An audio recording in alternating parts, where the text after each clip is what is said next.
প্রেত পক্ষ এখানে স্বাভাবিক একটি বিভ্রম। সকলকে স্বাগত জানাচ্ছি প্রেত পক্ষের 350 নম্বর এপিসোডে। আশা করি তোমরা সকলে সুস্থ আছো, ভালো আছো। আর আজকে মঙ্গলবার রাত 10টা বেজে গেছে। তোমরা সকলে হেডফোন কানে লাগিয়ে প্রস্তুত হয়ে গেছো ভয় পাওয়ার জন্যে। দেখতে দেখতে 350 নম্বর এপিসোডে চলে এলাম। যখন এই চ্যানেল প্রেতপক্ষ শুরু করেছিলাম তখন ভাবিনি যে এত দূর আমি আসতে পারবো, কিন্তু তোমাদের সাহায্যে, তোমাদের সাপোর্টে, তোমাদের ভালোবাসায় আজকে প্রেতপক্ষ 350 নম্বর এপিসোডে চলে এসেছে। গুটি গুটি পায় এই চ্যানেল আস্তে আস্তে বড় হচ্ছে, আর আশা করি আগামী দিনে আমাদের পরিবার আরো বড় হবে। আজকের এপিসোডে রাখছি দুটো ঘটনা। প্রথম ঘটনা যে পাঠিয়েছে তার নাম অর্ণব শীল, কলকাতার বাটানগর থেকে ঘটনা পাঠাচ্ছে। আর দ্বিতীয় ঘটনা পাঠিয়েছে শুভঙ্কর, উত্তর দিনাজপুরের রায়গঞ্জ থেকে। তবে শুভঙ্কর আমাদের আগেও ঘটনা পাঠিয়েছে এই প্রেতপক্ষ চ্যানেলে, এবং শুভঙ্করের ঘটনা তোমরা প্রত্যেকেই ভালোবেসেছ। বেশি দেরি করে লাভ নেই, সরাসরি চলে যাচ্ছি আজকের প্রেতপক্ষের 350 নম্বর এপিসোডের প্রথম ঘটনায়। হ্যালো রাজদা, আমার নাম অর্ণব শীল। এই প্রথম আমি প্রেতপক্ষে ঘটনা পাঠাচ্ছি। তবে তোমার চ্যানেল আমি প্রায় 2 বছর ধরে শুনছি। তোমার সবকটা ঘটনাই আমার শোনা হয়ে গেছে। যে ঘটনাটা তোমাকে লিখছি সেটা আমার সাংবাদিকতা জীবনের প্রথম দিকের ঘটনা। যে গ্রামের কথা এখানে বলবো সেই গ্রামের নাম আমি উল্লেখ করছি না।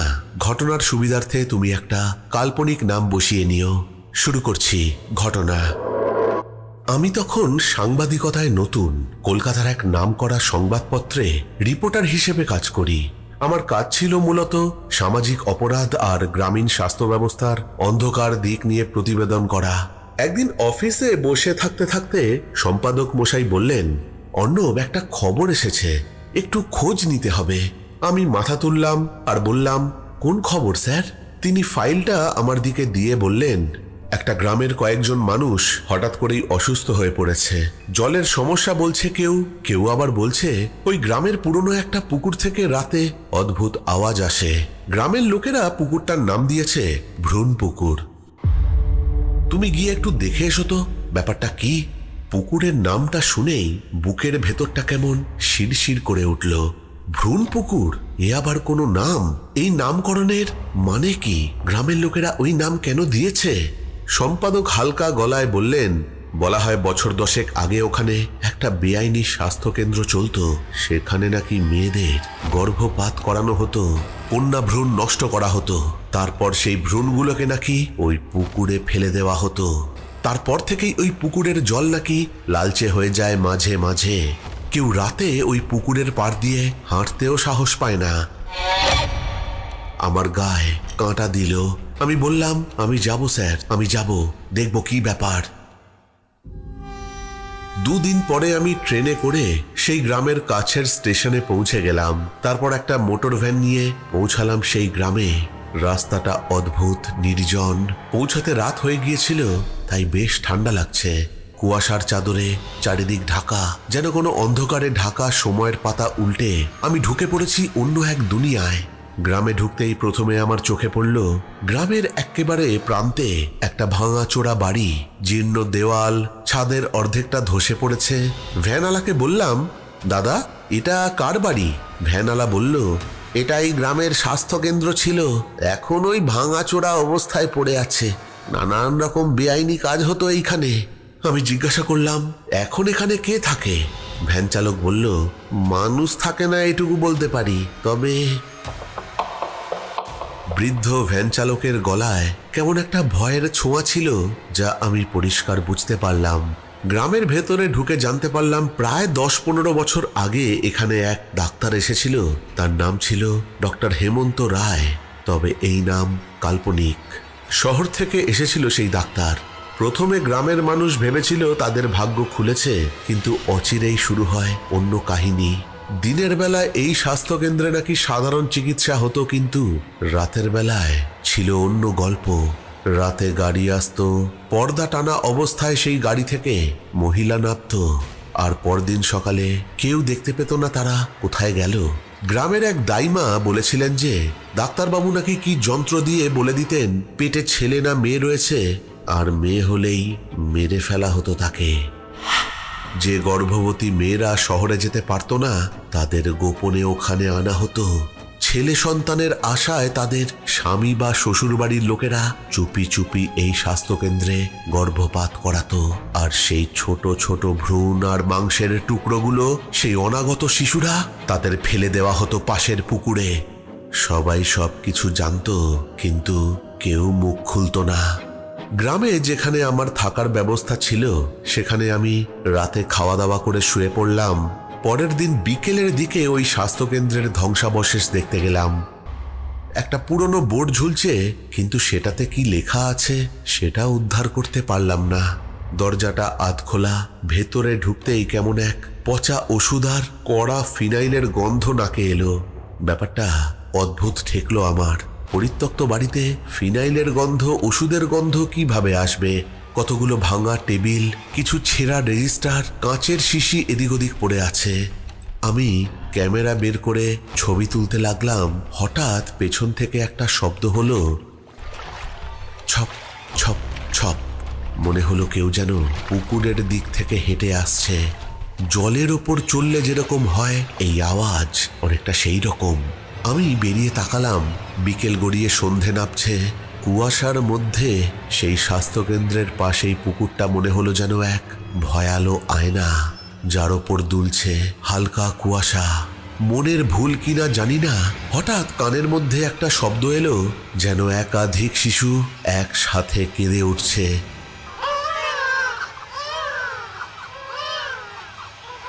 আর আমি সেই শব্দ শুনে একেবারে পাথর হয়ে গেলাম। রাতে সেখান থেকে ফিরে গ্রামের এক পুরোহিতের সাথে আলাপ হলো। বয়স তার ৭৫ হবে, নাম হরিদাস আচার্য। আমি তার কাছে সেই স্বাস্থ্যকেন্দ্র এবং পুকুরের কথা জানতে চাইলে তিনি বললেন, ওই পুকুরের কাছে যেও না বাবা, ওখানে অনেক পাপ জমে আছে। এক সময় আমি নিজেই ওখানে যেতাম পূর্ণিমার রাতে, এখন আর যাই না। কারণ আমি দেখেছি জলের ওপর নাকি শিশুর মুখ ভেসে ওঠে। আমি তাকে জিজ্ঞাসা করলাম, আপনি কি সত্যিই দেখেছেন? তিনি গম্ভীর মুখে বললেন, হ্যাঁ হ্যাঁ, পূর্ণিমার রাতে সেই পুকুর সংলগ্ন জায়গা একেবারে থমকে যায়, বাতাস থেমে যায় সেইখানে। পুকুরের জল থেকে অনেক শিশুর কান্নার শব্দ শুনতে পাওয়া যায়। কেউ কেউ বলে যারা কন্যা ভ্রূণ নষ্ট করেছিল তারা এখন ওইখানেই ঘুরে বেড়ায়। তারা তো আত্মা, তাদেরও তো প্রাণ ছিল। কি অন্যায়, কি অন্যায়! এই কথা শুনে আমি চুপ করে গেলাম। মনটা ভারী হয়ে উঠল। পরের দিন রাতে আমি ঠিক করলাম যে সেই স্বাস্থ্যকেন্দ্রে আমি একাই যাব আর দেখব ওখানে কি ঘটনা ঘটে। তবে গ্রামের লোকজন এবং পুরোহিত মশাই আমাকে সতর্ক করেছিলেন যে ওই দিকটায় অশরীরীর রাজ্য, খুব সাবধান, কি থেকে কি হয়ে যাবে কিচ্ছু বলা যায় না। সকলের সতর্কবাণী শোনা সত্ত্বেও আমি এক ফোঁটাও ভয় না পেয়ে সেখানে যাওয়ার জন্য প্রস্তুত হলাম, কারণ আমার কৌতূহল ভয়কে জয় করে নিয়েছিল। ঘড়ির কাঁটা তখন প্রায় রাত ১২টা। আমি পুকুরের ধার ঘেঁষে দাঁড়ালাম। কুয়াশার নিচে জলে মৃদু কম্পন হচ্ছে। কতক্ষণ দাঁড়িয়ে আছি জানি না, হঠাৎ দেখতে পেলাম পুকুরের ওপর ছোট ছোট সাদা কাপড় ভেসে আসছে। কিন্তু যেই মুহূর্তে আমি ছবি তুলতে গেছি দেখি আমার ক্যামেরাটা কাজ করছে না। আমি ক্যামেরাটাকে নিয়ে দেখতে লাগলাম যে কোনো যান্ত্রিক গোলযোগ হলো কি। হাতের টর্চটা জ্বালালাম, কিন্তু টর্চটা সঙ্গে সঙ্গে একটা ছ্যাঁত ছ্যাঁত আওয়াজ করে নিভে গেল। তারপরে অন্ধকারের মধ্যেই শুনতে পেলাম অনেক শিশুর কান্নার শব্দ। কুয়াশার আড়ালে খুব অস্পষ্ট দেখতে পেলাম অসংখ্য শিশু মুখ, ফ্যাকাশে চোখহীন ভাবলেশহীন, ভেসে উঠেছে পুকুরের জলে। বিভৎস কান্নার শব্দে আমি চিৎকার করে দৌড়ে পালালাম সেইখান থেকে। কোনো রকমে আমি বাড়িতে ফিরি। সারা রাত আমার ঘুম হয় না। পরের দিন সকালে পুরোহিত মশাইয়ের বাড়িতে গেলে তার বাড়িতে আমার এক গ্রামেরই বৃদ্ধ ভদ্রলোকের সাথে পরিচয় হয়। পুরোহিত মশাই তার সাথে আমার পরিচয় করিয়ে দেন এবং বলেন যে উনি এই গ্রামের ব্যাপারে অনেক কিছু জানেন। তিনি বললেন, ডাক্তারবাবু তো মরেছিল ভীষণভাবে। তিনি ওই স্বাস্থ্যকেন্দ্রেই থাকতেন। এক রাতে নাকি নিজের ঘরেই শ্বাসরোধ হয়ে মারা যায়, কিন্তু কে মারল তাকে সেটা জানা যায়নি। তার স্ত্রী আর বাচ্চা উধাও। তারপর থেকে ওখানে কেউ টেকেনি। আমি জিজ্ঞাসা করলাম, তার মৃত্যুর পরও কি ওখানে চিকিৎসা চলতো? তিনি মাথা নাড়লেন আর বললেন, চেষ্টা হয়েছিল ঠিকই, কিন্তু যারা শুরু করেছিল তারা সবাই কিছুদিনের মধ্যেই সেই স্বাস্থ্যকেন্দ্র ছেড়ে পালিয়ে যায়। তাদের মধ্যে 2 জন আত্মহত্যা করে আর 1 জন পাগল হয়ে গিয়েছিল। আসলে ওই পুকুরের জল শুদ্ধ নয়, ওটা রক্তে ভরা। এদিকে আমার সেই গ্রামে থাকার দিন ফুরিয়ে আসছে। এবার খবর যা সংগ্রহ করেছি সেগুলো নিয়ে শহরে ফিরতে হবে। আমি সিদ্ধান্ত নিলাম যে শেষ রাতে আমি যাব আবার পুকুর পাড়ে। এই অভিশপ্ত রহস্যের একটা প্রমাণ চাই। রাত তখন 1:30। আকাশে পূর্ণ চাঁদ, পুকুরের জল রূপালী আলোয় চিকচিক করছে। বুঝতে পারলাম সেই দিন পূর্ণিমা। হঠাৎ বাতাস একেবারে থমকে গেল। নাকে একটা অদ্ভুত গন্ধ এলো। পুকুর পাড়ে বেশ কিছুক্ষণ দাঁড়িয়ে আছি। তারপর দেখছি জলের মধ্যে কেমন যেন বুদবুদ কাটছে।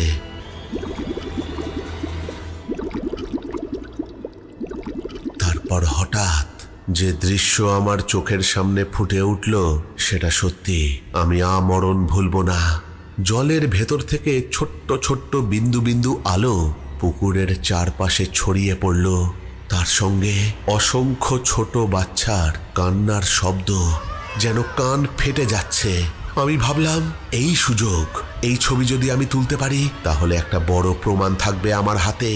কিন্তু আমি যেই মুহূর্তে ক্যামেরাতে ছবি তুলতে যাব, এক অদৃশ্য শক্তি আমার ক্যামেরাটাকে আমার হাত থেকে টেনে নিয়ে শটান চলে গেল পুকুরের জলের ভেতরে। আমি কিচ্ছু করতে পারলাম না। শুধু যেটুকু শরীরের শক্তি বাকি ছিল, আমি প্রাণপণে দৌড়ে আমার বাসস্থানে গিয়ে পৌঁছলাম। কলকাতায় ফিরে আমাকে হাসপাতালে ভর্তি হতে হয়েছিল। কত মাস আমি ইনসোমনিয়ায় ভুগেছি। আমার ঘুম হতো না। বহুদিন জ্বর আর নানান রকম রোগে আমি একেবারে রোগা হয়ে গিয়েছিলাম। যখন সুস্থ হলাম, বাড়িতে ফিরে আমি দেখি যে আমার ক্যামেরাটা ফেরত এসেছে। আমার ক্যামেরা নাকি সেই পুকুর পাড় থেকে গ্রামেরই এক লোক পেয়েছিল। আমার গ্রামের সেই বাসস্থানের মালিককে সেই ক্যামেরাটা গিয়ে দিয়ে আসে। ক্যামেরার রিল থেকে আমি কোনো ছবি উদ্ধার করতে পারিনি। শুধু একটা ছবি পেয়েছিলাম যার মধ্যে দেখা যাচ্ছে অন্ধকার রাত, পুকুরের ছবি, চারিপাশে কুয়াশা আর পুকুরের চারপাশে অসংখ্য জোনাকি। হ্যাঁ, যে আলো আমি দেখেছিলাম সেই পুকুরের জল থেকে উঠে আসতে, সেগুলো ছবিতে জোনাকির মতোই দেখাচ্ছিল। তবে একমাত্র আমি জানি যে সেগুলো আদপেও জোনাকি ছিল না। গ্রামের পুরোহিত মশাইয়ের কথায় সেগুলো ছিল অসংখ্য ছোট বাচ্চাদের অতৃপ্ত প্রেতাত্মা, যারা ওরকম আলো রূপে ওই পুকুরের চারপাশে ঘুরে বেড়ায়। পরে জানতে পেরেছিলাম যে সেই স্বাস্থ্যকেন্দ্র নাকি হঠাৎ করেই ধসে পড়েছে, আর ধসে পড়েছে একেবারে পুকুরের মধ্যে। সেই পুকুর নাকি সেই স্বাস্থ্যকেন্দ্রকে গ্রাস করে নিয়েছে। যে ছোট ছোট শিশুদের ওপর এমন ঘৃণ্য কাজ করা হয়েছিল, তাদের অতৃপ্ত প্রেতাত্মাই বোধহয় সেই অভিশপ্ত স্বাস্থ্যকেন্দ্রকে শেষ করে দিয়েছে।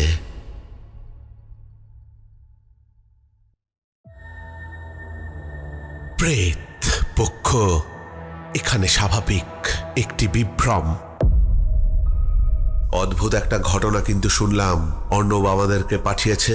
অর্ণবই প্রথমবার আমাদেরকে প্রেতপক্ষের ঘটনা পাঠালো, আর একটা দুর্ধর্ষ ঘটনা আমরা শুনলাম। তোমরাও যদি এরকম ঘটনা আমাকে পাঠাতে চাও তাহলে পাঠিয়ে দিতে পারো আমাদের প্রেতপক্ষের অফিসিয়াল ইমেল আইডিতে pretpokho@gmail.com এ। ঘটনা পাঠাতে পারো আমাদের প্রেতপক্ষের ফেসবুক পেজ ইনবক্সে। আর সব থেকে সহজ উপায় হচ্ছে হোয়াটসঅ্যাপ করা। হোয়াটসঅ্যাপ নাম্বার হচ্ছে 9432129921। এখানে তোমরা ঘটনা টেক্সট বা ভয়েস করে পাঠিয়ে দিতে পারো। তবে হ্যাঁ, ঘটনা পাঠাবার আগে একটা জিনিসই দেখে নেবে যে সেই সব ঘটনা যেন অন্য কোনো সোশ্যাল মিডিয়া প্ল্যাটফর্ম থেকে তুলে নেওয়া বা কপি করে নেওয়া ঘটনা যেন না পাঠিয়ে দাও। কেননা কপিড কন্টেন্ট শোনালে কপিরাইট ক্লেম আসবে, আর কপিরাইট ক্লেম এলে আমাকে সেই ভিডিও বা সেই এপিসোড ডিলিট করে দিতে হবে। চলে যাব আজকের দ্বিতীয় ঘটনায়। দ্বিতীয় ঘটনা পাঠিয়েছে উত্তর দিনাজপুরের রায়গঞ্জ থেকে শুভঙ্কর। এক ফোঁটাও দেরি না করে চলে যাচ্ছি আজকের প্রেতপক্ষের 350 নম্বর এপিসোডের দ্বিতীয় ঘটনায়। হ্যালো রাজদা, আমি শুভঙ্কর। আমি উত্তর দিনাজপুর রায়গঞ্জ সুভাষগঞ্জ থেকে ঘটনা পাঠাচ্ছি। আমি তোমার প্রত্যেকটা ঘটনা শুনি তোমার ঈশ্বর প্রদত্ত গলায়। ঘটনাগুলো শুনতে আমার দারুণ লাগে এবং আমি কোনো ঘটনাই মিস করি না। আজ আমি আমার বাবার বন্ধুর সাথে ঘটে যাওয়া একটা সত্য ঘটনা শোনাবো। ঘটনাটা বাবার বন্ধু যেভাবে আমাকে বলেছিল আমি তারই জবানিতে তোমাকে লিখে পাঠাচ্ছি। শুরু করছি ঘটনা। একদিন আমি আর আমার দুই বন্ধু মিলে প্ল্যান করি যে আমরা রাতের বেলায় মাছ ধরতে যাব, কিন্তু খুব গোপনে, কারণ কোনোভাবে বাবা বা বাড়ির লোক জানতে পারে তাহলে আমাদের আর রক্ষে নেই। কেননা যে নদীতে মাছ ধরতে যাব সেখানে রাতের বেলায় মাছ ধরা ছিল পুরোপুরি বারণ। আর যা হয় আর কি, যেহেতু বাবার বারণ রয়েছে ইচ্ছেটা একটু বেশিই ছিল। দিনের বেলায় কেউ না কেউ দেখেই নেবে সেই ভয় বন্ধুদের সাথে মিলে প্ল্যান করি যে রাতের বেলায় মাছ ধরতে যাব। বাড়িতে বলেছি যে বন্ধুর জন্মদিন, বাড়িতে ফিরতে দেরি হবে বলে বিকেলের দিকে রওনা দিলাম বন্ধুর বাড়িতে। আমার বাড়ি থেকে বন্ধুর বাড়ি বেশি দূর নয়। দিনটা ছিল শনিবার। রাত তখন আনুমানিক 11:30 বাজে। আমরা রওনা হলাম। আমি, আমার বন্ধু গৌরব আর সঞ্জয়। মনের মধ্যে একটা ভয় কাজ করছিল ঠিকই, কিন্তু জোয়ান রক্ত, তাই সাহস ছিল। মাছ ধরার নেশা, সে যে কি নেশা, যে ধরে সেই জানে। আমরা শ্মশানের পাশের একটা ছোট্ট ঘাটে মাছ ধরার প্ল্যান করি। শ্মশানটা ছিল অনেক পুরনো। আগে সেখানে মৃতদেহ দাহ করা হলেও এখন আর করা হয় না। 3 বন্ধু মিলে বসে মাছ ধরা শুরু করি, কিন্তু বড়শিতে একটাও মাছ আসছে না। আমি বুঝতে পারছি না যে এ কি হচ্ছে। কেননা আমার বাকি 2 বন্ধুদের সেরকম অবস্থা নয়, তারা একের পর এক মাছ ধরে যাচ্ছে। মনে একটু হিংসা নিয়েই আমি সেই স্থান ত্যাগ করি। পাশের একটা জায়গায় গিয়ে বসি, সেখানেও একই ফল। আমার বড়শিতে একটাও মাছ উঠছে না। আমি রেগে মেগে বলি, দূর, এবার বাড়িতে যাই, আর ভালো লাগছে না বলে আমি একাই বাড়ির দিকে রওনা দিই। বেশ কিছুটা আসার পর আমার মনে হলো যে আমি কাজটা ঠিক করিনি।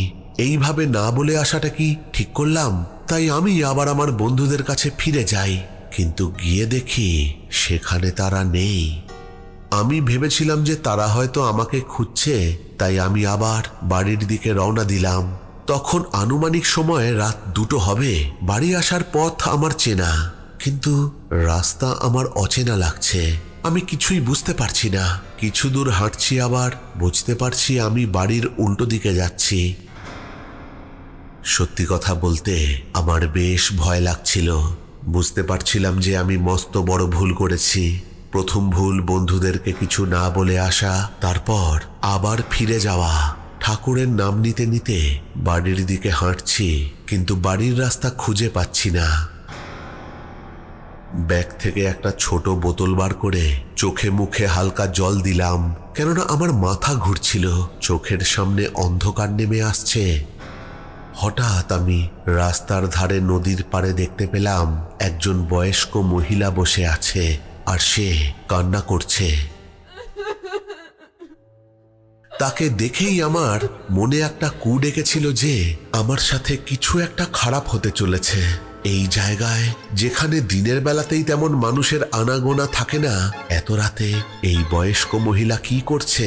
তবে আমি একটা ফন্দি আঁটি। আমি তাকে না দেখার ভান করে তাকে পাশ কাটিয়ে চলে যাই। কিছুটা দূর যাওয়ার পর সেই বয়স্ক মহিলা আমাকে পেছন থেকে ডেকে বলে, বাবা, আমাকে একটু ধরে উঠিয়ে দাও না, আমার পায়ে খুব ব্যথা, আমি একা বাড়ি যেতে পারছি না। আমি চুপ করে দাঁড়িয়ে পড়লাম, কিন্তু তাকে কিচ্ছু বলিনি। সে আবার কাকুতি মিনতি করে আমাকে ডাকলো, বাবা, একটু আমাকে উঠিয়ে দাঁড় করিয়ে দাও না, তাহলেই আমি উঠে পড়বো। খুব কষ্ট, বয়স হয়েছে তো। একবার আমার মনে হলো গিয়ে তাকে সাহায্য করি, কিন্তু আবার মনে মনে ভাবলাম এত রাতে এখানে কোনোভাবেই মানুষ থাকার কথা নয়, আর এই জায়গা ভালো নয়, এখানে অপদেবতার বাস। সেই ভাবনা মাথায় রেখে আমি তার কথা না শুনে সামনের দিকে এগিয়ে যাই, কিন্তু সে আমাকে বারবার পেছন থেকে ডাকছে আর বলছে, বাবা, আমাকে একটু এগিয়ে দে না বাবা, আমার বড্ড একা একা লাগছে, এখানে ভয় লাগছে। আমি আমি তোকে আমার কাছে যা টাকা পয়সা আছে সব দেব, তুই একটু আমাকে নদীর ধারের আমার নৌকা রাখা আছে ওখান অবধি পৌঁছে দে না বাবা, আমি তোকে আমার সব টাকা দেব, অনেক টাকা, অনেক পয়সা, দিবি না বাবা? কিন্তু আমি তার কোনো প্রলোভনে পা দিলাম না আর চুপচাপ এগিয়ে যেতে থাকলাম। ভেবে দেখো একটা জিনিস, আমি সেই বৃদ্ধার থেকে দূরে চলে যাচ্ছি হেঁটে, কিন্তু যতবার সে আমাকে পেছন থেকে ডাকছে সেই কণ্ঠস্বর আমার মনে হচ্ছে যে একই দূরত্ব থেকে আসছে, কিন্তু সেটা তো স্বাভাবিক নয়। যদি আমি তাকে ফেলে এগিয়ে হেঁটে যাই তার কণ্ঠস্বর তো ক্ষীণ হয়ে আসা উচিত, কিন্তু সেটা তো হচ্ছে না। এ কোনো মানুষ নয়, কোনো অপদেবতা। আর আমার ধারণাই ঠিক হলো, কেননা কিছুক্ষণ পর সেই বৃদ্ধা একটু ভারী গলায় বলে ওঠে, তুই আজ বেঁচে গেলি, তোর মা আজ লাউ পাতায় ভাত বিলিয়েছে, সেই পুণ্যিতে তুই আজ বাঁচলি, না হয় তোকে আজকে আমার সঙ্গে নিয়েই নদীতে ডুবতাম, বুঝলি? সেই বৃদ্ধা যখন ভয়ঙ্কর অট্টহাসিতে মেতে উঠেছে তখন ভয়ে আমার সারা শরীর কাঁপছে, কিন্তু আমি তাকে বুঝতে দিইনি। আমি সামনের দিকে এগোতে থাকলাম, আমি ভুলেও পেছন দিকে তাকাচ্ছি না। সেই বৃদ্ধা আমাকে পেছন থেকে নানান ধরনের গালিগালাজ দিয়ে যাচ্ছে। আমি ভেবেই বসেছিলাম যে আজ আমার শেষ দিন, কিন্তু হঠাৎ দূর থেকে দেখতে পাই 2-3 জন লোক হাতে টর্চ নিয়ে আমার দিকে দৌড়ে আসছে। আমি বুঝতে পারি সে আমার বন্ধু আর আমার বাবা। তাদেরকে দেখা মাত্রই আমার শরীর ছেড়ে দেয় আর আমি অজ্ঞান হয়ে মাটিতে পড়ে যাই। পরের দিন আমার জ্ঞান ফেরে, দেখি আমার গায়ে প্রচন্ড জ্বর। আমি জানতে পারি ওরা আমাকে বাড়িতে না পেয়ে বাবাকে সবকিছু বলে তাকে সাথে নিয়ে খুঁজতে বের হয়। তারপর আমি অনুভব করি যে আমার পিঠে প্রচন্ড ব্যথা। জামা খুলে দেখা যায় আমার পিঠের পেছনে 3টে বড় বড় নখের খামচানোর দাগ। তবে সেটা কে করেছে সেটা আমি বুঝতে পারলাম। ঘটনাটা এখানেই শেষ হতে পারত, কিন্তু এখানেই শেষ নয়, আরো খারাপ কিছু হওয়া বাকি ছিল। বেশ কিছু সময় পর আমি সুস্থ হই, সবকিছুই স্বাভাবিকই ছিল, কিন্তু আমি লক্ষ্য করি আমি কিছু খেতে পারছিলাম না। দিন দিন একেবারে আমি শুকিয়ে যাচ্ছিলাম, শরীরে কোনো জোর নেই। মনে হচ্ছে কোনো অজানা রোগ বাসা বেঁধেছে। কোনো পুজো বাড়িতে আমি যেতাম না, কেননা ঢাক ঢোলের আওয়াজ আমার একেবারে পছন্দ হতো না। আমার মাথা প্রচন্ড ব্যথা করত আর রাগে আমার চোখ মুখ লাল হয়ে যেত। আমি একা থাকতে শুরু করি, কারো সাথে বেশিক্ষণ থাকতাম না, কথা বলতাম না, বাড়ি থেকে বাইরে যেতাম না, ছোট ছোট কথাতে রেগে যেতাম আর খালি গালিগালাজ করতাম। আমি নিজেই বুঝতে পারতাম যে যেগুলো আমি করছি সেগুলো ঠিক করছি না, কিন্তু সেই কাজগুলো আমি ছাড়তেও পারছিলাম না। একদিন হঠাৎ রাতের বেলায় আমার ঘুম ভাঙে। আমি দেখি আমার চারপাশে অনেক লোক। আমার মা পাশে বসে আছে আর মাথায় হাত বোলাচ্ছে। আমি মাকে বললাম, মা আমার কি হয়েছে মা? মা বলল, কিচ্ছু না। মায়ের চোখে আমি জল দেখতে পেলাম। আমি বুঝতেই পেরেছিলাম যে কিছু তো একটা হয়েছে। পরের দিন বাড়িতে এক তান্ত্রিক বাবাজি আসেন। আমাকে দেখে উনি বলেন আমার ওপর নাকি এক ভয়ানক প্রেত বাসা বেঁধেছে। সময়ের সাথে সাথে সে আমাকে অনেকটাই আঁকড়ে ধরেছে, তাই সে আমাকে বাঁচাতে পারবে না। এই প্রেত অনেক ভয়ানক, তার থেকে রক্ষা করা তার কাম্য নয়। পরে বাবার এক বন্ধুর সাথে কথা বলে আরেকজন নামকরা কামাখ্যা সিদ্ধ তান্ত্রিকের কাছে আমাকে নিয়ে যাওয়া হয়। সেই তান্ত্রিক বাবাজি আমাকে প্রথমে দেখে, তারপর আমাকে সেখান থেকে সরে যেতে বলে। বাবার সাথে গোপনে কিছু কথা বলে 2 দিন পর সেই তান্ত্রিক আমাদের বাড়িতে আসে। কেন সেই তান্ত্রিক যে এসেছিল তা আমি জানি না। তান্ত্রিককে দেখে আমার খুব রাগ হয়, মনে হয় দৌড়ে গিয়ে সেই তান্ত্রিকের ঘাড় মটকে দিই। সে আমাকে ঘরে যেতে বলে, আর আমি ঘরে যেতেই সে বাইরে থেকে দরজা আটকে দেয়। আর তারপর বাড়িতে শুরু হয় মা কালীর পুজো আর মহাযজ্ঞ। প্রচন্ড ঢাকের শব্দ চারপাশে। সবকিছুর ব্যবস্থা তিনি আগে থেকেই করেছিলেন। ঢাকের শব্দে আমার পাগলের মতো অবস্থা। ঘরের সবকিছু ভেঙে চুরে ফেলছিলাম। এমন মনে হচ্ছিল যে যদি কেউ ঘরে ঢোকে তাকে আমি মেরে ফেলবো। আমি পাগলের মতো করছিলাম। তারপর হঠাৎ আমি নিজের জ্ঞান হারিয়ে ফেলি। পুরো একদিন আমি জ্ঞানহীনভাবে পড়েছিলাম। জ্ঞান আসলো পরের দিন সকালে। আর সেই সকাল আমার কাছে ছিল অনেক প্রিয়, কারণ সেদিন সকালে আমার মনে হচ্ছিল আমি যেন নতুন জীবন ফিরে পেয়েছি, শরীরে যেন বল ফিরে পেয়েছি। এখন আমি পুরোপুরি সুস্থ, সেটা আমি পরিষ্কার অনুভব করলাম। সেই তান্ত্রিক বাবাজি আমাকে পরে বলেছিল যে তিনি মন্ত্র বলে আমাকে সেই ঘরে আটকে রেখেছিল, না হলে আমার গায়ে যা শক্তি ছিল সেই ঘর থেকে দরজা বা জানলা ভেঙে বেরিয়ে আসা আমার কাছে কোনো ব্যাপারই ছিল না। বহু বছরের অভিজ্ঞতা আর মন্ত্রের বলে তিনি আমার শরীর থেকে সেই প্রেতকে তাড়াতে সক্ষম হন। তবে সেই প্রেত আমার শরীর থেকে যাওয়ার সময় আমাদের উঠোনের একটা মোটা নারকেল গাছ ভেঙে দিয়ে গিয়েছিল। তান্ত্রিক বাবাজি সেই প্রেতকে বলেছিলেন যে সে যে আমার শরীর থেকে চলে গেছে তার কিছু প্রমাণ দিয়ে যেতে হবে। প্রমাণস্বরূপ সেই নারকেল গাছটা সেই প্রেত ভেঙে দিয়ে চলে যায়। সবশেষে তান্ত্রিক বাবাজি সেই যজ্ঞের জিনিসগুলোকে বাড়ি থেকে অনেক দূরে ফেলে আসতে বলেন, আর এও বলেন যে আমাদের বাড়ির কারোর যেন পা সেই জিনিসে না পড়ে।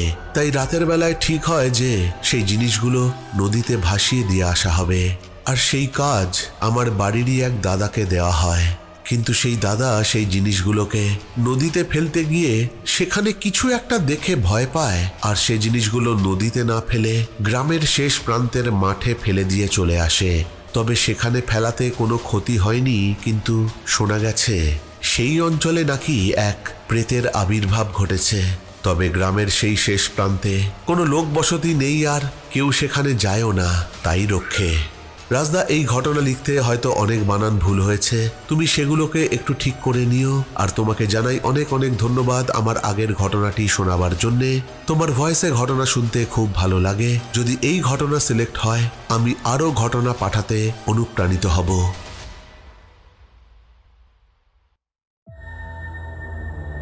প্রেত পক্ষ এখানে স্বাভাবিক একটি বিভ্রম।